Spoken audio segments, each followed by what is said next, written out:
Naku, pabalik na naman po tayo. Ba't naman kasi ang aga magsara ng cashier dun sa eskwelahan nila, Nene? Itatabi ko na lang muna tong pera. Ang mahalaga, may pambayad na tayo.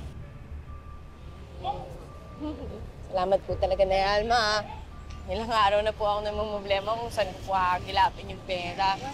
Wala yon. Di ba nangako ako kay Neneng B tsaka kay Benji noon na ako ang tatay ang magulang nila.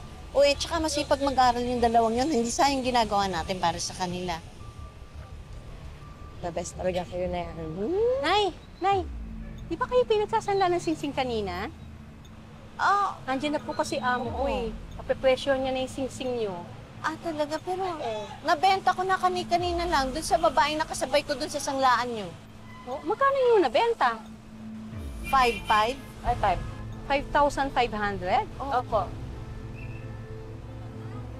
Ay, ma'am, amo ko po. Sila ba yung sinasabi mo kanina na magsasanla? Yes, ma'am, sila nga po. Pero ma'am, magkano po ba yung kuha natin sa ganon? Sa singsing nila?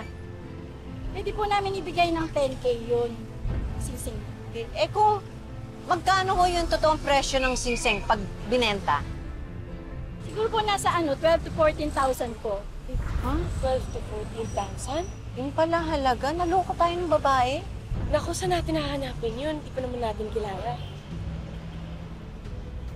Kilala ko po yun, yung babae niya, si Madam Belen po yun. Regular po customer namin dito sa pawn shop namin yun. Siya po yung bumibili ng mga alaas naming mga naririmata. Doon lang po yung nakatira malapit po sa may kainan sa kanto.